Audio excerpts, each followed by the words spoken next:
প্রতিদিন নতুন নতুন ভালোবাসার গল্প পেতে আমাদের চ্যানেলটি সাবস্ক্রাইব করে বেল বাটনে ক্লিক করুন। সেই রকম ভদ্র টাইপের ছেলে আমি না হলেও আমি আমার মতোই ছোট থেকেই যখন থেকে ভালোবাসা কি জানতে শিখেছি তখন থেকেই মনের মধ্যে একটা স্বপ্ন ছিল যে বড় আপুর সাথে প্রেম করব। তাই যেখানে যাই সেখানেই বড় আপু খুঁজি। আমার অবশ্য ক্রাশ আছে, সে হলো মিম আপু। ও আপনাদের তো পরিচয়ই দেওয়া হয়নি। আমি হলাম তানভীর, এবার অনার্স ফার্স্ট ইয়ারে, আর মিম এবার থার্ড ইয়ারে। তবে ছোট থেকেই আমি তাকে চিনি, মানে আমার বাবার বন্ধুর মেয়ে। সেই খাতিরে দুই বাসার মধ্যে যাওয়া আসা হতো। ছোট থেকেই মিমাপুর পেছনে পড়ে থাকতাম। আপুর অবশ্য সেই রাগ ছিল। আপু দেখতেও খুব সুন্দর ছিল, তাই পেছনে পড়েছিলাম। একদিন মিমাপুদের বাসায় যাই, আপুকে দেখলাম পড়তেছে। তখন আমি 10-এ আর আপু ইন্টার সেকেন্ড ইয়ারে। তো আপুর কাছে গেলাম। কি করছো মিমাপু? লুডো খেলছি, দেখছিস না কি করছি? ও পড়ছো? হ্যাঁ, এখন আমায় বিরক্ত করিস না তো, যা। কই বিরক্ত করলাম? না বললাম আর কি। আপু একটা কথা বলতাম। তাড়াতাড়ি বলে যা। না থাক।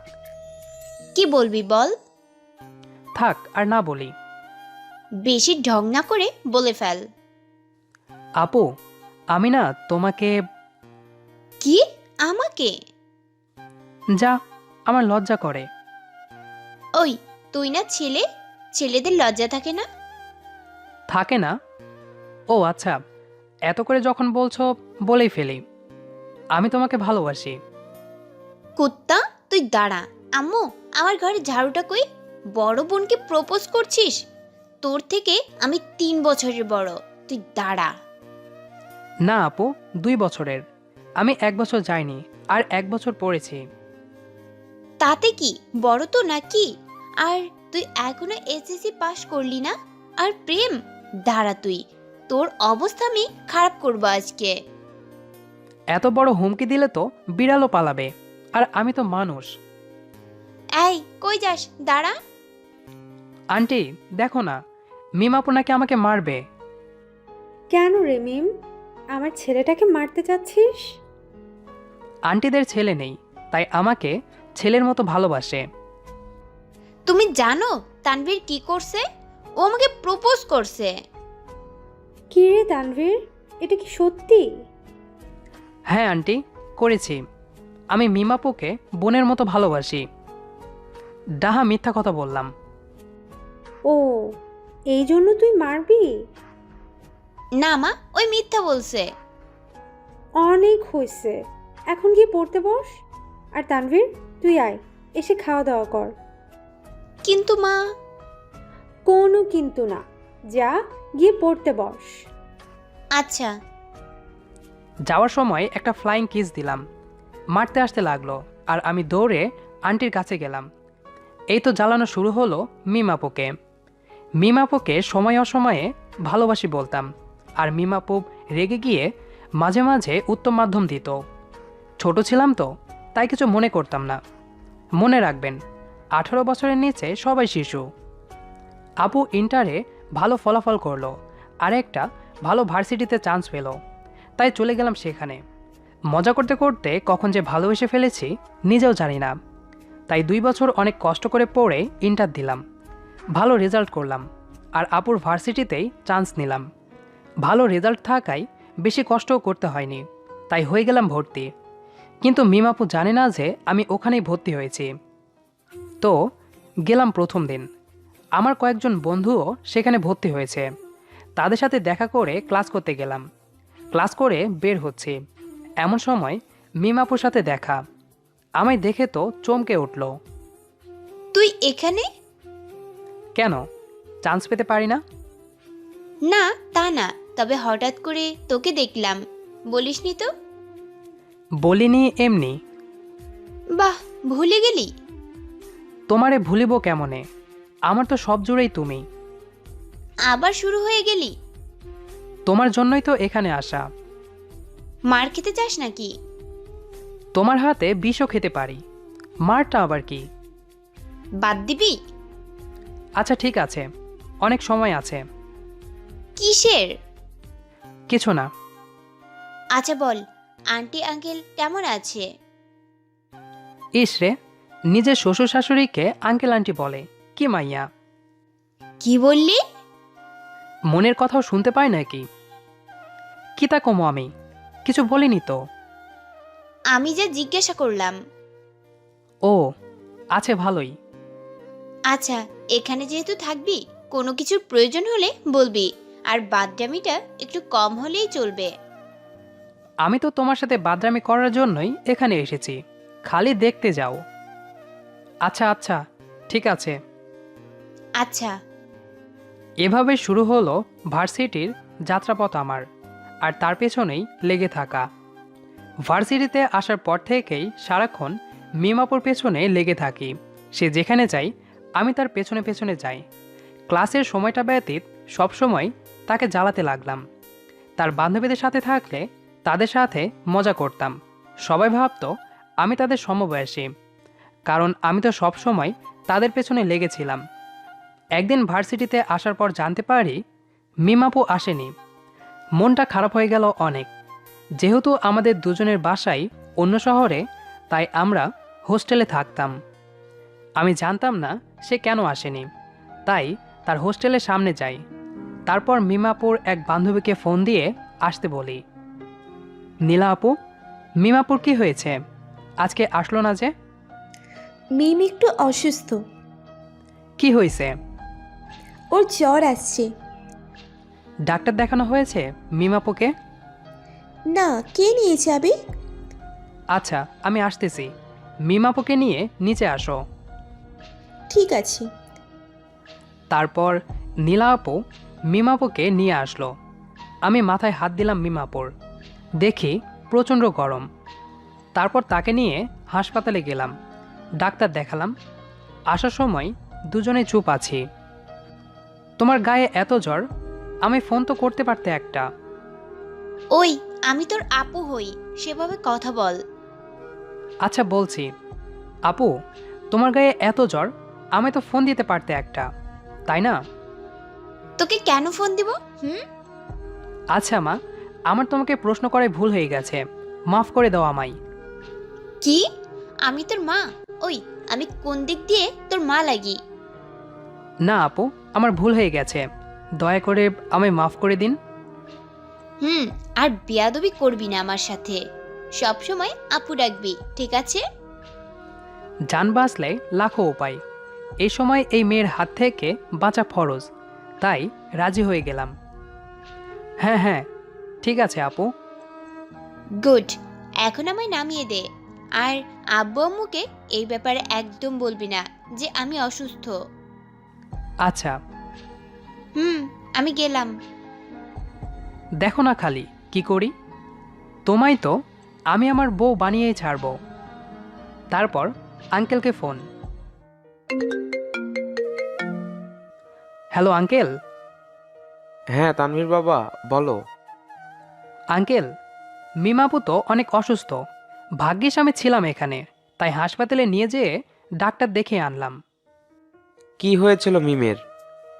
চিকনগুনিয়া, একটু বানিয়ে বললাম। তুই মিমকে ডাক্তারের কাছে নিয়ে গিয়েছিলি? আঙ্কেল, ডাক্তারের কাছে নিয়ে গেলাম, দেখালাম, ওষুধ কিনে দিলাম, তারপর হোস্টেলে নামিয়ে দিয়ে এই তো আমি আসলাম। আমাকে তো কিছু বলেনি মেয়েটা। এই মেয়েটার একদিন কিছু হয়ে যাবে দেখবি। না আঙ্কেল, চিন্তা করিয়েন না, আমি আছি না। বাবা, ওকে একটু দেখে রাখিস। আচ্ছা আঙ্কেল, আপনি যেহেতু বললেন আর আমি আপনার কথা ফেলতে পারি, অবশ্যই দেখে রাখবো তাকে। আচ্ছা বাবা, ভালো থাকিস। আচ্ছা আঙ্কেল, দোয়া করিয়েন। ফি আমানিল্লাহ। আমিন। যাক, মিমাপুকে দেখে রাখার দায়িত্ব আঙ্কেল আমাকে দিল। খুশিতে তো আমার নাগিন ডাস দেওয়ার ইচ্ছে হচ্ছিল, কিন্তু নিজেকে কন্ট্রোল করলাম। পরের দিন ভার্সিটিতে যে দাঁড়াতে না দাঁড়াতেই কই থেকে যেন মিমাপু এসেই আমার শার্টের কলার ধরল। তুই আব্বুকে কি বলছিস? কই কিছু না তো। সত্যি করে বল। কিছু বলিনি আমি। আমার চিকনগুনিয়া তাই না? তুই আমায় খুব যত্ন করে নিয়ে গেছিস ডাক্তারের কাছে তাই না? আমায় মেডিসিন কিনে দিয়েছিস তাই না? হ্যাঁ, করলাম না। দাঁড়া কুত্তা, তোকে আজ মেরেই ফেলবো। তোকে যে বললাম আব্বু আম্মুকে না বলতে, কেন বললি?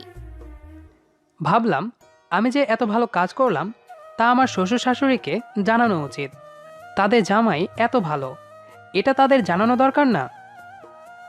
আবার শুরু করলি? ওই দেখ তো আশেপাশে কিছু আছে কিনা, আজকে আমি ওর মাথা ফাটাবো। দাঁড়াও আপু, আগে শোনো। আঙ্কেল আমায় আরেকটা দায়িত্ব দিয়েছে, কি দায়িত্ব? তোমায় দেখে শুনে রাখার। দাঁড়া, আমি তোরে দায়িত্ব দেওয়াচ্ছি। আমি তো বলেই দৌড়। ওই কুত্তা, পালাচ্ছিস কেন? তোকে আমি আজকে মেরেই ফেলবো। ধরতে পারলে তো। অতপর পালিয়ে সেখান থেকে চলে এলাম। কিছুদিনের জন্য বাসায় গেলাম ছুটি নিয়ে। আমার আম্মু অসুস্থ ছিল তো, তাই কিছুদিন ভার্সিটি থেকে বাইরে থাকলাম। এক সপ্তাহ বাসায় থেকে ভার্সিটি এলাম। এসে যা শুনলাম তাতে প্রচণ্ড শক খেলাম। মিমাপু নাকি এক সিনিয়র ভাইয়ের সাথে রিলেশন শুরু করেছে। সকাল সকাল ভার্সিটি গেলাম, কারণ মিমাপুর সাথে দেখা করতে হবে, জানতেই হবে এটা সত্যি না মিথ্যা। কিন্তু আপুর সাথে দেখা হওয়ার পর যা হলো।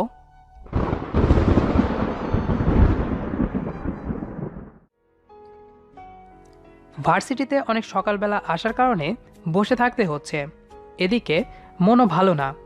বসে থাকতে থাকতে আমার বন্ধু আদিবের ফোন। কই রে? ভার্সিটিতে। এত তাড়াতাড়ি? দরকার আছে একটু। মিমাপুর জন্য? হুম। কেন, তুই শুনিসনি যে আপু? তার আগেই আমি বললাম, আমি সব জানি, তুই কি জন্য ফোন দিয়েছিস সেটা বল। আরে দোস্ত, একটা সমস্যা হয়েছে। কি সমস্যা? আমাদের নিয়নের আপু আলিশা আছে না? চিনি। আসলে আপুর নাম আলিশা আক্তার মেঘা, তাই মেঘা আপু বলেই ডাকি। ওই আপুর রক্ত লাগবে। এখনই খুব বড় একটা ঘটনা ঘটতে ঘটতে বেঁচে গেছে। তার রক্তের গ্রুপ আর তোর রক্তের গ্রুপ একই। তুই হাসপাতালে চলে আয়। কি ঘটতে ধরছিল? এখানে আয় আগে, রক্ত দে আগে, তারপর বলছি। আচ্ছা, আমি আসছি, 5 মিনিট লাগবে। আচ্ছা আয়। যদিও বা আমার একটা কথা জানতে হতো, তবুও একজন মানুষের জীবনের থেকে বেশি গুরুত্বপূর্ণ নয় এটা। তাই হাসপাতালে চলে গেলাম। হাসপাতালে যেয়ে দেখি আমার বন্ধুরা সবাই আছে। আসলে আমার বন্ধু নিয়নের বোন হয় মেঘা আপু, তাই আমাদের সবাই আছে। আমি গিয়ে দাঁড়ালাম, সাথে সাথেই আমায় নিয়ে যেয়ে রক্ত নিল। এটা আমার প্রথমবার রক্ত দেওয়া, তাই মাথাটা একটু ঘুরছিল, তাই কিছুক্ষণ বিশ্রাম নিলাম। সবাই তখন আমার কাছে এলো। এখন বলতো কাহিনীটা কি? আসলে আপু একটা ছেলের সাথে সম্পর্ক করত। আমরাও জানতাম ব্যাপারটা, শুনেছিলাম ছেলেটা ভালো। আমরাও কখনো দেখিনি। তো আপু যেটা বলল সেটা হলো আপুকে ডাকছে দেখা করার জন্য, তাদের রিলেশনের 1 বছর উপলক্ষে। অনেকবার গেছে দেখা করতে, কালকেও গেছে। তারা আরও কিছু বন্ধু মিলে আপুকে রেপ করতে আসে। ওই যে পুকুর পাড়টা আছে না, ওই পুরাতন বাসার সামনে, ওখানে। কিন্তু ওই সময় অপু আর নিলয় ওই পাশ দিয়ে যাচ্ছিল, দেখে তারা চিৎকার দেয়। তখন পালিয়ে যায়, কিন্তু যাওয়ার আগেই আপুকে মেরে যায়, ফলে অনেক রক্ত বের হয়ে যায়। তুই ছেলেটাকে চিনিস না? না, আমি চিনি না। নাম কি জানিস? না, মনে হয় রুদ্র। আপুকে একবার বলতে শুনেছিলাম, কিন্তু একদম সঠিক করে বলতে পারতেছি না। কই পড়ে? আরে বেটা, না আমি জানি না, কই পড়ে কেমনে জানবো? ও, সেটাও ঠিক। চল দেখি আপুর কি অবস্থা। চল চল। আপুর বেডের কাছে গেলাম। এখনও ঘুমাচ্ছে। ডাক্তার বলেছে কয়েকদিনের মধ্যে ঠিক হয়ে যাবে। যদি রক্তের ব্যবস্থা তাড়াতাড়ি না করা হতো তাহলে তার অবস্থা খারাপ হতেও পারত। ধন্যবাদ দোস্ত, তুই রক্ত না দিলে যে আজকে আপুর কি হতো। আর অপু নিলয়, তোদেরকে অসংখ্য ধন্যবাদ দোস্ত। মা, বন্ধুদের মাঝে নো সরি নো থ্যাঙ্কস। তোর বোন মানে তো আমাদেরও বোন। নিজের বোনের সাহায্য করলে কেউ ধন্যবাদ দেয়? আবিদ তখন জড়িয়ে ধরে বলল, তোরাই প্রকৃত বন্ধু। বন্ধু, এখন আমায় যেতে হবে রে, ভার্সিটিতে একটু কাজ আছে। পরে এসে মেঘা আপুকে দেখে যাবনি। কি কাজ? আছে দোস্ত। আচ্ছা যা। আচ্ছা। ওখান থেকে বের হয়েই সোজা ভার্সিটি এলাম। এসে মিমাপুকে খুঁজতে লাগলাম। কিছুক্ষণ খোঁজাখুঁজির পর পেলাম। আপু একটা ছেলের সাথে ক্যান্টিনে বসে হেসে হেসে কথা বলছে। দেখেই তো মেজাজ গরম হয়ে গেল। আমি যে, মিমাপু, তানভীর, কবে আসলি? আসছি কালকে। ও দাঁড়া, তোকে পরিচয় করাই দেই। এ হলো নিবিড়, আমার বয়ফ্রেন্ড। আর নিবিড়, এ হলো তানভীর, আমার ভাইয়ের মতো। আব্বু আম্মুর খুব আদরের। তোমার সাথে দেখা হয়ে ভালো লাগলো তানভীর। আমি কথার গুরুত্ব না দিয়ে বললাম, আপু, তোমার সাথে আমার কিছু কথা আছে। হ্যাঁ বল। এদিকে আসবে একটু? এদিকে এসে তারপর বলল, হ্যাঁ বল। আপু, তুমি কি রিলেশন শুরু করেছো? হ্যাঁ করছি, দেখলেই তো। কিন্তু আপু, তুমি তো জানো আমি তোমায় ভালোবাসি। সে কি আমার থেকে ভালো? আপু, ভালোবাসায় বয়স কোনো ম্যাটার না। আপু, আমি তোমায় ছাড়া বাঁচব না। আপুর হাতটা ধরে কথাগুলো বললাম, সাথে সাথে সবার সামনে মারলো। আর একবার যদি ভালোবাসি বলছিস না, তোর বাসায় বলে দেব। ফালতু ছেলে, মাথা খারাপ করে দেয় এসব ছেলে। কি হয়েছে? তুমি মারলে কেন তানভীরকে? কিছু না, এইসব ছেলেদের মুখে না পড়ি, চলো। হাত ধরে চলে গেল। আপু আমায় 3টা চড় মারলো। কিছু মনে করতাম না, কিন্তু সবার সামনে মারলো। খুব খারাপ লাগছে। চোখ দিয়ে 2 ফোঁটা পানি পড়ল। যাকে এত ভালোবাসলাম সেই কিনা এভাবে। কিছু ভাবতে পারছি না। চলে আসলাম। হোস্টেলে এসেই শুয়ে পড়লাম। আমার আবার একটা অভ্যাস আছে, যখন আমার সাথে খারাপ কোনো কিছু ঘটে তখন আমার খুব ঘুম পায়। আসলে সেই অবস্থাটা তাড়াতাড়ি কাটাতে চেষ্টা করি। তাই এসেই ঘুমিয়ে পড়লাম। একেবারেই এক ঘুমে সন্ধ্যা। আদিব ডাকাটাকি শুরু করছে। ওই বেটা ওঠ, আর কত ঘুমাবি? কয়টা বাজে দোস্ত? 7:30। কি, সকাল হয়ে গেছে? তুই রাতে ঘুমাইছিলি? না তো। ভার্সিটি থেকে আসার সময় কিছু খাইছিলি?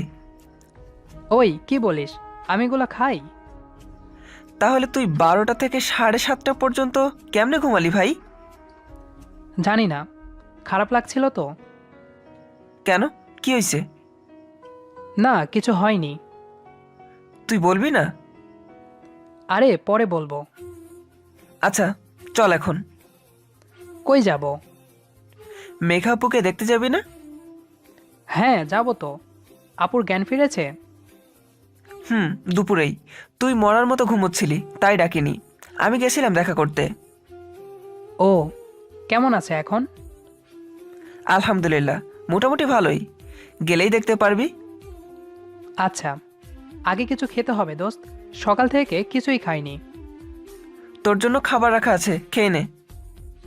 আচ্ছা দোস্ত, আমি ফ্রেশ হয়ে খেয়ে বের হচ্ছি, তুই দাঁড়া।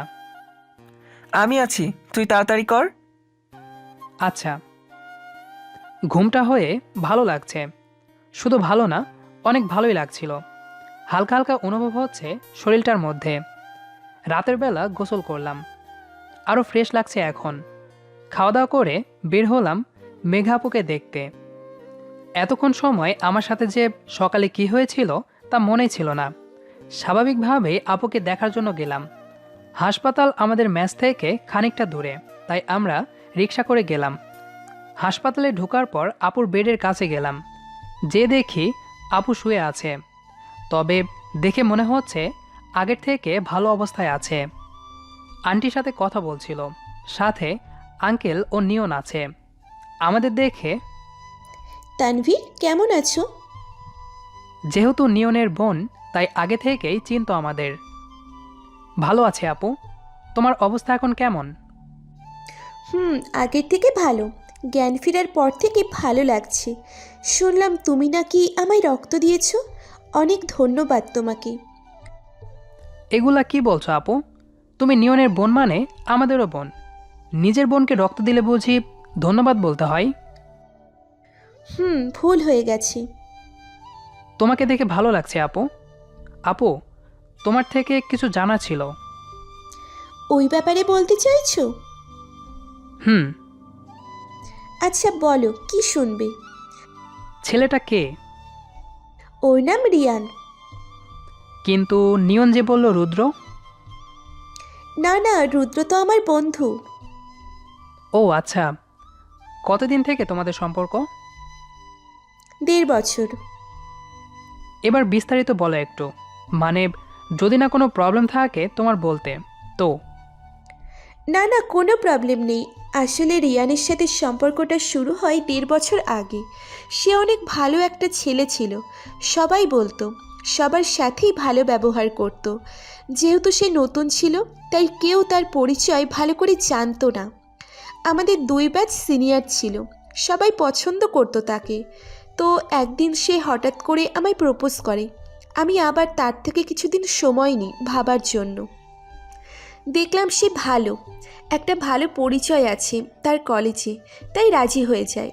সে বলতে পারবো না আমার কতটুকু খেয়াল রাখতো, তবে প্রয়োজনের তুলনায় অনেক অনেক বেশি। তার সাথে অনেক ভালো সময় যাচ্ছিল। আমাদের সম্পর্কটুকুও অনেক পজিটিভ হতে লাগলো দিন দিন। আমার মনে হতো আমরা দুজন দুজনকে অনেক ভালোবাসি। বাসায় ব্যাপারটা বলি, সব কিছু বলি না, শুধু বলি যে আমার পছন্দের ছেলে আছে, সে খুব ভালো, সবাই মেনেও নেয়। সময়টুকু এত ভালো কাটছিল যে আমি কখনো কল্পনাও করতে পারিনি সে আমাকে এভাবে ধোঁকা দিবে। তারপর এলো সেই দিন। সেদিন আমায় তার বন্ধুর জন্মদিনের অনুষ্ঠানে আমন্ত্রণ করে। অনুষ্ঠান শেষ হবার পর বাড়ি ফিরছিলাম, তার এক বন্ধু আমাদের নামিয়ে দিতে চায়। আমরা উঠি, তারা কয়েকজন ছিল। পুকুর পাড়ের কাছে গাড়ি থামায়, আমায় জোর করে নামায়। আমি নামতে না চাইলে আমার মাথা ফাটিয়ে দেয়। তারপর তো অজ্ঞান হয়ে পড়ি, আর কিচ্ছু মনে নেই আমার। ছেলেটার ছবি আছে তোমার কাছে? আমার মোবাইলে ছিল, কিন্তু সেটা তো সেদিন হারিয়ে ফেলেছি। ও আচ্ছা, তুমি চিন্তা করিও না আপু, আমরা দেখছি কি করা যায়। আচ্ছা। যদিও বা আমি এই শহরে ছেলে না, কিন্তু আমার সব ক্লোজ ফ্রেন্ড এই শহরেরই, তাই একটু ভাবনি। আপু, আরেকটা কথা বলার ছিল। হ্যাঁ বলো। রিয়ানের বাসা কই? নোয়াখালী। ও আচ্ছা, এটা আগে বলবা তো। কেন? না কিছু না, তুমি বিশ্রাম করো। আচ্ছা। নিয়ন, এদিকে আইটো একটু। হ্যাঁ বল। জানিস এ ছেলে কোথাকার? আপুর হয়তো ততটা ধারণাই নেই যে ওই ছেলে কেমন। আমাদের কিছু করতে হবে দোস্ত। আচ্ছা দেখ তোরা কি করা যায়। আচ্ছা, আজকে আসি। আচ্ছা, সাবধানে যা। রাস্তায় আসতে আসতে ভাবছিলাম আপুর সাথে এমন ঘটনা ঘটল, তাহলে অনেকের সাথেই এমন ঘটেছে হয়তো। ভাবতে ভাবতেই হোস্টেলে চলে এলাম। রাতের বেলা হঠাৎ দিনের ঘটনাটা মনে পড়ল। মিমাপু এটা কিভাবে করতে পারলো? আমি তাকে এত ভালোবাসি, আর সে কিনা আমায় সবার সামনে চড় মারল। আর কখনো আপুকে বিরক্ত করব না। আপু ভালো থাকুক, এটাই আমি চাই। যেহেতু সে তার মনের মানুষ পেয়ে গেছে, এখন আর তাকে অযথা কেন বিরক্ত করব? কিরে, কি ভাবছিস? ভাবনায় ছেদ ধরালো। কিছু না। আচ্ছা দোস্ত, তুই না বললি নিয়নকে নোয়াখালীর লোক কেমন হয়? আচ্ছা, তারা কেমন হয় রে? জানিস না? না। তুই কি উগান্ডা থেকে আগত নাকি? দূর, বল না। আরে নোয়াখালী এমন জায়গা যেখানে অধিকাংশ লোক আমাদের থেকে অনেক চালাক আর চতুরও। তাদের ভাষা সহজে কোনো মানুষের বোধগম্য নয়। এক কথাই বলি, আমাদের ভাষায় তারা হলো টাউট প্রকৃতির লোক। তাই তো সেখানে যেতে সরকার ভিসার ব্যবস্থা করেছে, আর আমাদের পার্শ্ববর্তী দেশও বটে। হুম। আচ্ছা, ঘুমাতে এলে। আচ্ছা, শুভরাত্রি। শুভরাত্রি। যদিও বা আজকে আমার ঘুম আসবে না, তবুও চোখ বন্ধ করলাম। মিমাপুর সাথে কাটানো প্রতিটি মুহূর্তের কথা মনে পড়ছে। ভাবতে ভাবতে কখন যে ঘুমাই পড়ছি খেয়াল নেই। সকালবেলা উঠলাম, উঠতেই মন খারাপ হয়ে গেল। এতদিন তো ভার্সিটি যেতাম মিমাপুকে দেখার জন্য, আজকে কিসের জন্য যাব? ধুর, আজকে যাবই না। কিন্তু আবিদ অনেক জোরাজুরি করে ভার্সিটি নিয়ে গেল। ভার্সিটি যে পৌঁছেছি এমন সময় গেটের সামনে দেখি মিমাপু তার বফকে নিয়ে ভার্সিটি ঢুকছে। আবার মন খারাপ হয়ে গেল, কিন্তু তবুও গেলাম। এক ফ্রেন্ড আমাদের কাছে আসলো, এসেই একটা কাহিনী হয়ে গেছে দোস্ত। কি? অনেক জানতে পারছে ছেলেটাকে। কিভাবে? জানি না, তবে ওই তোদের ডাকলো। কোথায়? আমরা যেখানে আড্ডা দেই সেখানে। চল তাহলে। নিয়নের সাথে দেখা হওয়ার পর একটা আশ্চর্যজনক খবর শুনলাম।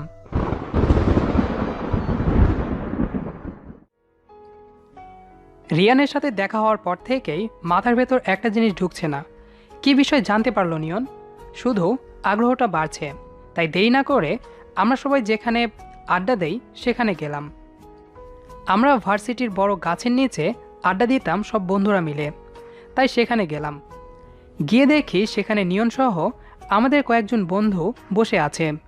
নিয়নকে দেখে অনেকটা অন্যমনস্ক মনে হচ্ছে, তাই তার কাছে গেলাম। তোর এই অবস্থা কেন? ও তুই? বলিস না বন্ধু, একটা বিষয় জানতে পারছি। কি বিষয়? সেটা বলার জন্যই তো এত তাড়াতাড়ি ডাকলাম তোদের। বল তাহলে। আপু যে রিয়ানের কথা বলছিল না, তার খবর পেয়েছি। কি বলিস? কই খবর পাইলি? অনেক কষ্ট করে বের করছি দোস্ত। এই যে, এটাও ঠিকানা। তো কার জন্য অপেক্ষা করছি? চল যাই। যাব, তবে এখন না। কেন? মনে নেই আজকে কার ক্লাস আছে? কার? শ্রুতি ম্যামের। ও আচ্ছা, তাহলে তো ফাঁকি দেওয়াই যাবে না। চল। কি ভাবছেন আমরা ম্যামকে দেখার জন্য যাচ্ছি? ভুল। আসলে নাম শ্রুতি, কাজে বিশ্রুতি। দেখতেও হাতির মহিলা ভার্সন, আর ব্যবহারও সেই রকম। তাই তার ক্লাস ফাঁকি দিলে অবস্থা খারাপ করে ছাড়বেন। ক্লাসে যাচ্ছিলাম, নিবিড় ভাইয়ের সাথে দেখা। হাজার হোক আমার সতীন, তাই মনে হয় কথা বলল। এই তানভীর, ভাইয়া। কেমন আছো? ভালো। আপনি? ভালো। আসলে সেদিন মিম তোমার সাথে যা করলো ঠিক করে নাই। ও তোমার সাথে কথা বলতে চায়। আচ্ছা ভাইয়া, আমার তো এখন ক্লাস আছে, তাই আমাকে যেতে হবে। পরে কথা বলবো। আচ্ছা, কিন্তু বলিও ক্লাস শেষে ক্যান্টিনে তোমার জন্য অপেক্ষা করব। আচ্ছা, আমি আসার চেষ্টা করব। আচ্ছা। নিবিড় ভাইয়ার আচরণ ভালো লাগলো, তাই ঠিক করলাম যেহেতু মিমাপু ডাকছে তাই ক্লাস শেষ করে দেখা করব। তারপর ক্লাসের দিকে রওনা দিলাম। ক্লাস শুরু হয়ে গেছে, পড়লাম মহা মুসিবতে। এই ম্যাম শুরু করলো থ্রেট। অনেকক্ষণ দেওয়ার পর ক্লাসে ঢুকতে দিল। ক্লাস শেষ করে বন্ধুদের বললাম, তোরা বাইরে অপেক্ষা কর, আমি একটু আসতেছি। এই সময় তোর কি কাজের কথা মনে পড়লো? যা তোরা, আমি যাচ্ছি, শুধু 5 মিনিট দে। আচ্ছা, তাড়াতাড়ি আসিস। আচ্ছা। বলেই ক্যান্টিন গেলাম। দেখি মিমাপু আর নিবিড় ভাইয়া বসা আছে। আমি কাছে গেলাম। আপু, ডাকছিলে আমায়? তানভীর, কেমন আছিস? খুব ভালো। তুই এখনো আমার উপর রেগে আছিস? না, বলো কি বলবা? দেখ, তুই আমার ভাইয়ের মতো। আমার বাবা মাও তোকে তাদের সন্তানের মতো মনে করে। তার উপর আমি তোর থেকে বড়, তাই তোর উপর হাত তুলেছিলাম, কিন্তু তারপর থেকেই বিশ্বাস কর আমি অনুতপ্ততায় ভুগছি। তাই নিবিড়ের মাধ্যমে তোকে ডাকলাম, আমায় মাফ করে দে বোন হিসেবে। আচ্ছা আপু, কোনো ব্যাপার না। তোমাদের একসাথে ভালো লাগলো দেখে। ধন্যবাদ। তোমাকেও। আচ্ছা, আমি গেলাম। কোথায় যাবি? আমার বড় আপুর সাথে প্রেম করা আর হলো না বোধহয়। যাক, বাদ দেই। আমার বন্ধুরা আবার আমার জন্য অপেক্ষা করছে, তাদের কাছে গেলাম।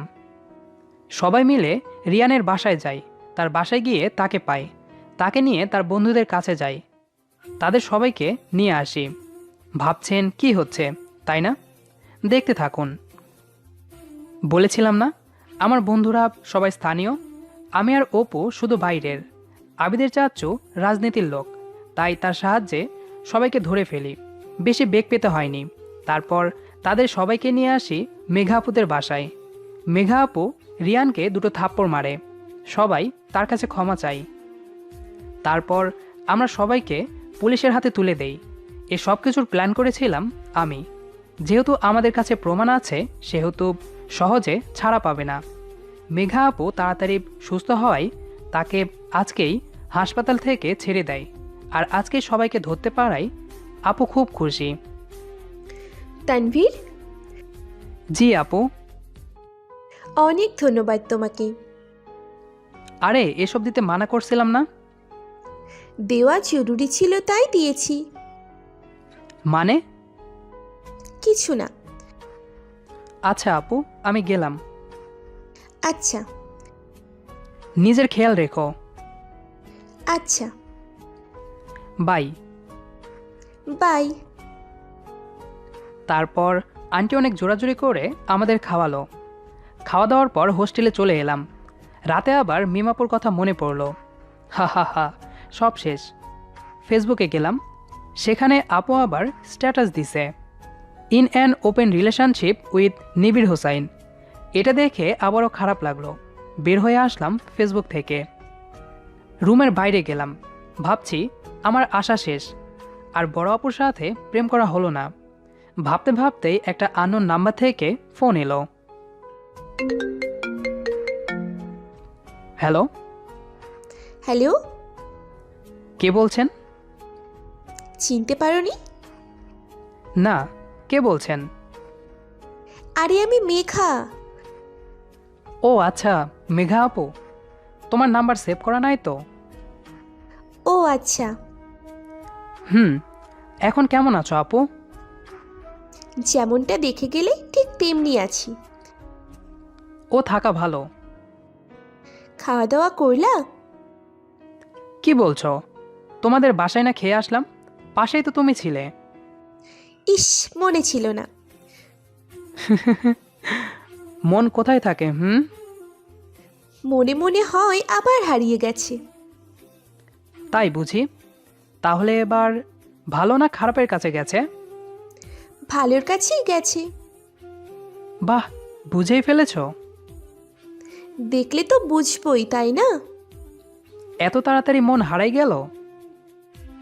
কি করব বলো, মন যে ভালো মনের মানুষকে পেলে আর আটকানো যায় না। ও আচ্ছা। হুম, তো কে এসে? বোঝার সময় এলে ঠিক সে বুঝবে। মানে? কিছু না, বাই। কেটে দিল। আজব তো, কি যে বলে গেল কিছুই বুঝলাম না।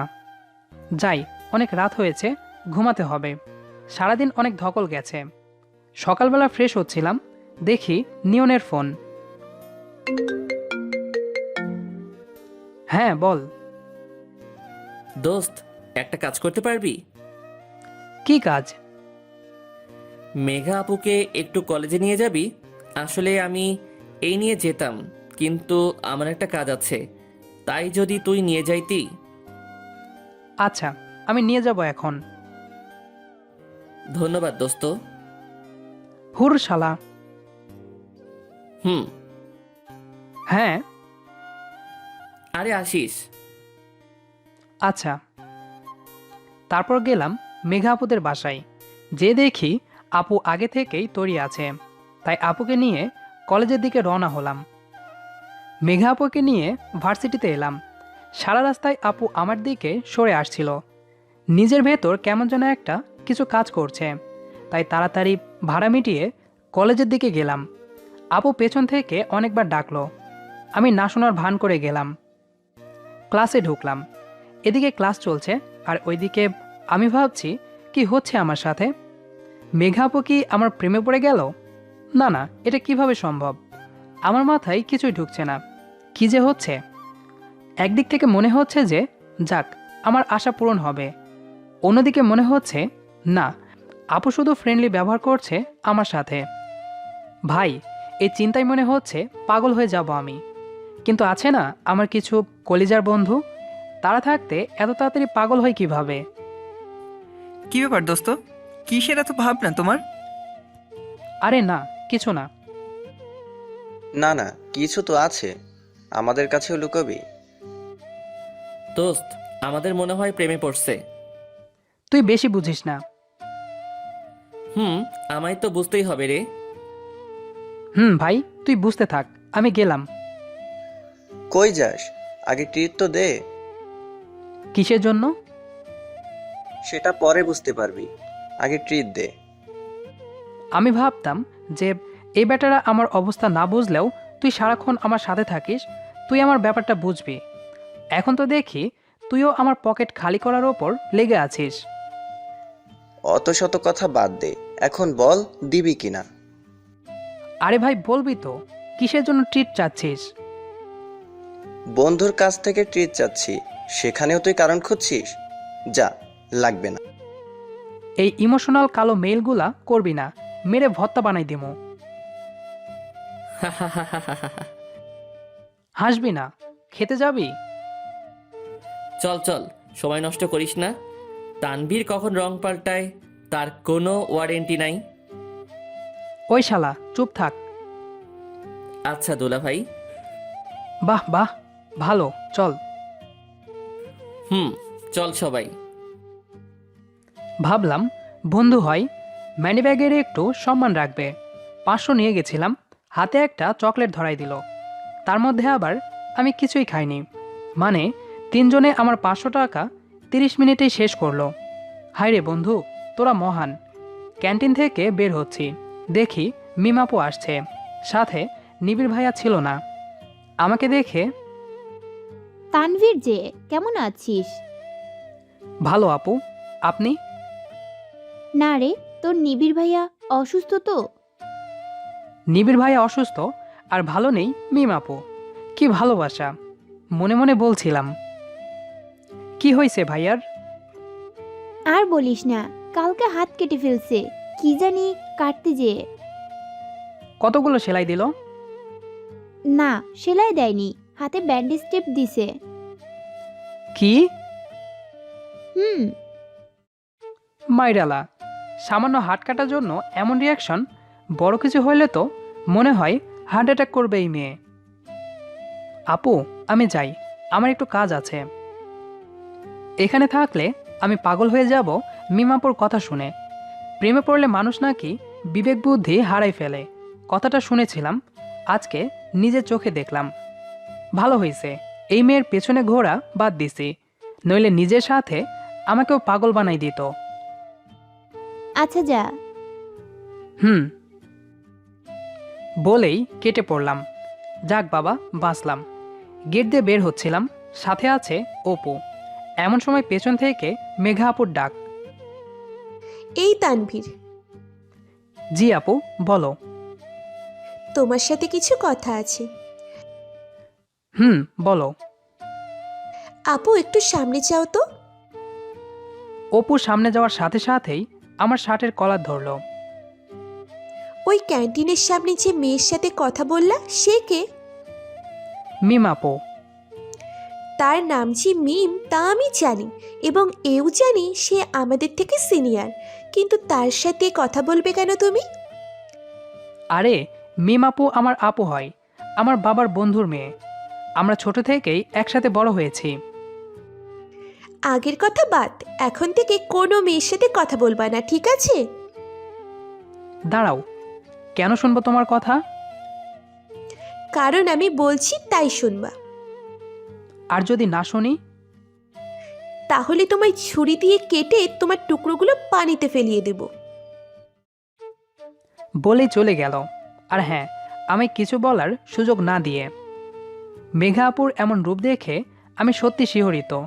মাথা কাজ করছে না। হোস্টেলে চলে এলাম, আর ভাবনাই শুধুই মেঘা আপু। তাহলে কি সত্যি আপু আমায় ভালোবাসলো, না এসব কিছু অন্য কিছু? দেখতে হবে। রাতে ফেসবুকে ছিলাম, হঠাৎ মেঘা আপুর ফোন। এই যে স্যার, কি করছেন? কথা বলছি। কার সাথে? মিম আপুর সাথে। মিথ্যা বললাম। কি? তোমায় না বারণ করছিলাম? তুমি বারণ করার কে? আমি কে? কালকে তোকে দেখাবো আমি বারণ করার কে। শুধু ভার্সিটি আই কালকে, তারপর তোকে দেখাবো। আচ্ছা বলার আগেই ফোনটা কেটে গেল। যাক, মনে হয় খুব রাগ করেছে। এখন আমার মাথায় একটা বুদ্ধি এসেছে, আপুর কাছ থেকে সত্যিটা বের করার। সকালে মেঘা আপু ভার্সিটিতে যেয়ে আমায় খোঁজ করতে লাগলো। আমায় পেল বটগাছের নিচে মিমাপুর সাথে কথা বলার সময়।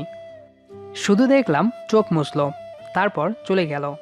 তার আগেই রাতে অপুর মাধ্যমে মেঘা আপুকে জানাই দিয়ে যে আমি মিমাপুকে ভালোবাসি, আর কালকে তাকে সে কথা বলবো। আর এই প্ল্যানে মিমাপু আমার সাথে থাকে। তাই যখন মেঘা আপু এসেছিল, তখন আমরা একে অন্যের হাত ধরেছিলাম। যাক, প্ল্যানটা কাজে দিয়েছে। আপু কান্না করছে, এটাই তার প্রমাণ। ওই, এখন কার জন্য অপেক্ষা করছিস? যা মেঘার কাছে। থ্যাংক ইউ আপু। হইছে, এখন যা, আচ্ছা। পরে সব জানাস। কেন আপনাকে জানাবো? বলে চলে এসেছি। মেঘা আপুকে খুঁজতে লাগলাম। পেলাম কলেজ পুকুর পাড়ে। এখানে অনেকটা নিরিবিলি। তা আপুর কাছে গেলাম। ঘুরে দেখলো, কিন্তু কথা বলল না। হ্যালো আপু। কি? না কিছু না। ভালো আছো? অনেক ভালো। ওহ। হুম। কথাটা কিভাবে যে শুরু করি। আচ্ছা আপু, তুমি কি আমায় ভালোবাসো? তোমাকে ভালোবাসতে আমার বইয়ে গেছে। ওহ, এটাই জানা ছিল। যাক, আবার মিমাপুর পেছনে লেগে থাকি। একদিন না একদিন তো পড়বেই। আর এক পা বাড়ালে তোর পা ভেঙে দিব। এমা, কেন? ওই, তুই বুঝিস না যে আমি তোকে কতটা ভালোবাসি? তুই যেদিন আমায় রক্ত দিলি, সেদিনই আমার তোকে ভালো লেগেছিল। তারপর যখন রিয়ানকে আমার কারণে নিয়ে এলি, সেদিনই তোকে ভালোবেসে ফেলি।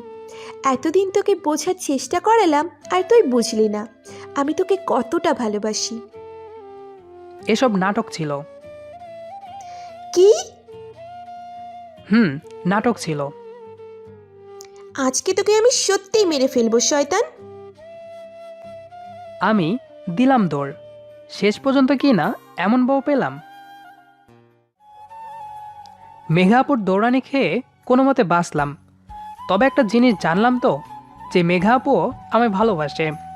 যাক, সিনিয়র আপুর সাথে শেষ পর্যন্ত প্রেম হয়েই গেল। এখন ভালোবাসা চলবে উড়াধরা। কিন্তু কিছু তো একটা দিয়ে শুরু করতে হবে নাকি? তাই ফুল খুঁজতে থাকলাম। কিন্তু আমাদের ভার্সিটিতে এত প্রেমিক প্রেমিকা আছে, যাদের কারণে সব ফুল আগেই শেষ হয়ে গেছে। তাই কি করা যায় ভাবতে লাগলাম। মেঘা আপু তার বান্ধবীদের সাথে বসে আছে। দেখে মনে হচ্ছে অনেক খুশি আজ। যাই, আর দেরি না করি। আমার সামনে দেখেই রেগে আগুন, চোখ মুখ লাল করে ফেলেছে। যা, কি করলাম আমি আবার? তার বান্ধবীগুলোও হাসাহাসি করছে। ও বুঝলাম, সব নষ্টের গোড়া তাহলে এরাই। মনে মনে ভাবছি রিলেশনটা শুরু হোক, তারপর তোমাদের দেখে নেব আপু লোক। তারা সবাই চলে গেল। আপু উঠে এলো আমার কাছে। ওই হাতে কি তোমার? কদু। কদু দিয়ে কি করবে? তোমায় তো প্রপোজ করা হয়নি, ভাবলাম রাগ করে আছো, প্রপোজ করলে রাগও ভেঙে যাবে, আবার রিলেশনও শুরু হবে। কুত্তা, তাই বলে কদু? দুনিয়াতে আর কিছু পেলি না? কদু দিয়ে কেউ প্রপোজ করে? আর বলো না, গেলাম ফুল নিতে, কিন্তু নাই, সব শেষ করে দিয়েছে হারামির বাচ্চাগুলো। পরে দেখি সেখানে কদু অনেকগুলো। মনে হয় কদুর গাছ লাগিয়েছে ভার্সিটির বাগানে। তাই ভাবলাম যখন গোলাপ নেই তখন কদুই ব্যবহার করি। তাই তোমার জন্য কষ্ট করে কাটা তার টপকে এই কদু নিয়ে এসেছি। কদু তাই না? দাও, কদু দাও। আজকে যদি কদু তোমার মাথায় ভাঙতে না পারছি, তাহলে আমার নামও মেঘা নয়। এত রাগ করো কেন? আমি তো ভালো জিনিসই আনছি, এটা বাসায় নিয়ে যেয়ে রান্না করেও খেতে পারবে। তোর কদু তুই নিয়ে যা, লাগবে না তোর প্রপোজ করতে। তুই তোর কদু নিয়ে থাক, আমি গেলাম। ওই সোনা, কই যাও? কদুটা অন্তত নিয়ে যাও। ধুর, এত কষ্ট করে কদুটা নিয়ে আসলাম আর না নিয়েই চলে গেল। যেই লাও সেই কদু হইল। যাই, এটা তো কোনো কাজে লাগবে না, তাই বিক্রি করে দেই, সাথে কিছু আয়ও হবে। কি বলেন? কদু 20 টাকা দিয়ে বিক্রি করলাম। তারপর বন্ধুদের কাছে আসলাম। কি মামা, কই থেকে আসলি? কদু বিক্রি করতে গেছিলাম। হ্যাঁ, কস কি? কই পাইলি কদু? কদুর ব্যবসা শুরু করলি নাকি? আরে না শালাবাবু, আসলে না, এদের বলা যাবে না, শালারা পচাবে এখন আমায়। আসলে হয়েছে কি, তার আগেই মেঘা আপুর আগমন। আমি বলছি কি হয়েছে। তুমি কেন বলতে যাবা? আমি বলছি তো। থাক, আপনাকে কষ্ট করতে হবে না, আমিই বলছি। তোমাদের এই উগান্ডিয়ান বন্ধু আমায় কদু দিয়ে প্রপোজ করতে গেছিল, আর কিচ্ছু পায়নি নাকি, এই জন্য সেই কদু আবার বিক্রি করে আসলো। একে একটু বুঝাও আর একটু সামলিয়ে রাখিও, কখন যে আবার পিটান খাবে। কদু নিয়ে আমার বান্ধবীদের সামনে আমাকে প্রপোজ করতে গেছে, আমার সম্মানের 12টা বাজিয়ে দিয়েছে। তার উপর কদু নিয়ে দাঁত বের করে হাসতে ধরছিল। একে তোমরা আগে সামলাও, তারপর আমি। এই যে নিজের সম্মান গেছে বলে আমার সম্মানেরও ফালুদা বানাই দিল। কি? কদু দিয়ে প্রপোজ? কি আইডিয়া দোস্ত? এইসব আইডিয়া কই থেকে আসে তোর মাথায়? আরে বাহ দুলাভাই বাহ, তুই তো ইতিহাস রচনা করবি কদু দিয়ে প্রপোজ করে। এসব বুদ্ধি আসে কোথায় থেকে তোর মাথায় বলতো? আসলে আসলে না, কি বলছিস মামা? কথা কি সত্যি? কদু দিয়ে প্রপোজ? তোকে নোবেল দেওয়া উচিত, সাথে একটা অস্কারও। তুই তো কিংবদন্তি। আইডিয়াটা কই থেকে পেলি বলতো? হয়েছে কি, আরে বল বল, লজ্জা পাস না, বল। বেটারা বলতে দিচ্ছিস কই? বলার আগেই তো কথা বলছিস। কি বলবো তাহলে? বলার সময় তো দিবি। তোমরাই শোনো এর কাহিনী, আমি গেলাম। যদি আবার এরকম করে তাহলে ভর্তা বানাই দিব। গেলাম। আচ্ছা আপু যা। তানভীর তুই বল। তারপর পুরো কাহিনী তাদেরকে ফিল্মি স্টাইলে বললাম, কিন্তু সব শোনার পর শালারা হাসতে লাগলো। কিছু করার নাই, মানুষের উন্নতি কেউ চোখে দেখতে পারে না, সবাই হিংসা করে। তারপর কোথায় থেকে যেন আমায় একটা গোলাপ ফুল এনে দিল। যা দুলাভাই আমার বোনটাকে পটাই আয়। এরকম শালা যেন ঘরে ঘরে জন্ম নিক। লাভ ইউ শালাবাবু। আরে যা আগে, মেঘাপুর রেগে আছে। আচ্ছা। তারপর মেঘা আপুকে গিয়ে প্রপোজ করলাম। কেমনে করলাম জানতে চেয়ে সময় নষ্ট করবেন না, সেখানেও ভুল করেছি তো তাই, তবে মাফ করে দিয়েছে আমায়। তারপর তার হাত ধরে বন্ধুদের সামনে আসি। শুন তানভীর, আমার বোনের যদি কোনো সমস্যা হয় তাহলে কিন্তু ছাড়বো না তোকে, আর বাকি সব আমি দেখব। শুধু তোরা খুশি থাক, এটা চাই আমি। দেখতে যা, আর আমি তোর বড় দুলাভাই করে ডাকবে, নাম ধরে ডাকবি না। যা ভাগ।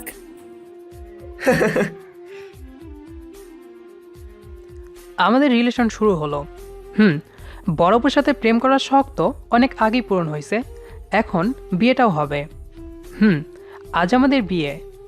5 বছর রিলেশন করার পর আজ বিয়ে আমাদের। পরিবার রাজি করানোর দায়িত্ব নিয়েছিল নিয়ন, আদিব আর অপু। আমারও ভালো জায়গায় চাকরি হয়, তাই সবাই রাজি। আর সব থেকে বেশি যার জন্য বিয়েটা হচ্ছে সে হলো মেঘা। আমার জন্য সে এতদিন অপেক্ষা করেছে, তাই আজকে বিয়েটা সম্ভব হচ্ছে। আমি অনেক খুশি আজ, তবে এর মধ্যেও অনেক ঘটনা আছে। মেঘার সাথে বিয়ে, ও সরি, সে তো এখন আমার হবু বউ। আমার আর তাদের পরিবার একটা অনুষ্ঠানের আয়োজন করেছে, অনেকেই নিমন্ত্রিত। তার আগে এত আগে চলে না আসে, কিছুটা পেছনে ফেরা যাক। মেঘার সাথে রিলেশন শুরু হওয়ার পর থেকেই মেয়েটা আমার যত্ন নিতে শুরু করলো, কিন্তু একটু বেশি। তবে আমার ভালো লাগতো, তার কথা মতো চলতাম তো, তাই বেশি ঝগড়া হতো না। তবে শুনেছিলাম একটা রিলেশনে এই ঝগড়া না থাকলে নাকি রিলেশনটাই অপূর্ণ থাকে, তাই মাঝে মাঝে আমি ওর সাথে ঝগড়া করতাম। পরে অবশ্য আমাকেই তার রাগ ভাঙাতে হতো। মিমাপুর সাথে কথা বলা সহ্য করতো না, একদিন দেখে ফেলে। আমি মাঝে মাঝেই লুকিয়ে কথা বলতাম, তো সেদিন দেখে ফেলার পর সে কি কান্না। পরে অনেক কষ্টে তার রাগ কমাই। তারপর থেকে মিমাপুর সাথে আর কথা বলতাম না। একদিন আমাদের ভার্সিটির সিনিয়রদের বিদায় হচ্ছে। আমি দেখলাম সব থেকে ওই দিন খুশি ছিল মেঘা। আমি তার কাছে যাই। কি ব্যাপার, এত খুশি কেন আজ? আজ আমি সব থেকে বেশি খুশি, কিন্তু কেন শুনি? কারণ আজকে আমার সতীন চলে যাচ্ছে এই ভার্সিটি থেকে। মাইরালা, কবে সতীন হলো তোমার? কেন, তোমাকে বলতে হবে কেন? না, এমনি বললাম আর কি। কেন, বলার প্রয়োজন নাই বুঝি? না, তোমাকে শোনানোর কোনো দরকার নাই। যাও তো, আমায় একটু মজা নিতে দাও। আচ্ছা আচ্ছা, যাচ্ছি।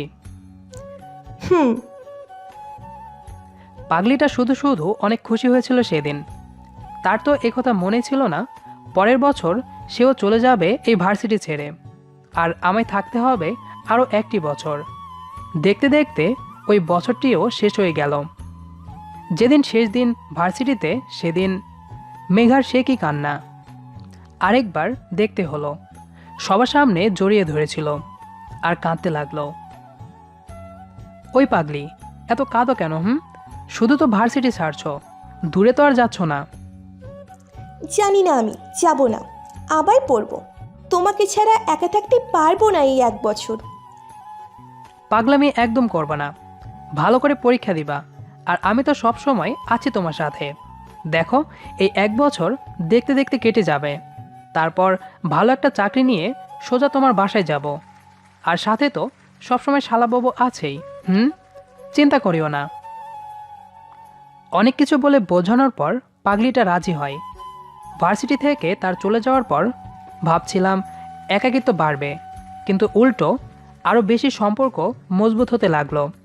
হঠাৎ করে দেখা করা, সারাদিন কথা বলা, সে যে দূরে এখন সেটা মনেই হতো না। কেটে গেল আরেকটি বছর। এদিকে সম্পর্ক মজবুত হতে থাকলো, আর অন্যদিকে বন্ধুত্ব গাঢ়। নিয়ন, আমি, অপু আর আদিব আর কিছু ফ্রেন্ড একজন আরেকজনকে ছাড়া থাকতে পারতাম না। খুব ভালোভাবে সবাই পাশ করে বের হই। আর আল্লাহ তাআলা আমাদের বন্ধুত্বটাকে এত মজবুত করলেন যে সবাই একসাথে একটা মাল্টিন্যাশনাল কোম্পানিতে জয়েন করি। আমার আরও 1 বছর লেগে যায় ভালো একটা পজিশন তৈরি করতে। তবে তার আগেই নিয়নের মাধ্যমে মেঘার বাবা মায়ের সাথে কথা বলে আব্বু আম্মু কথা পাকাপাকি করে আসে।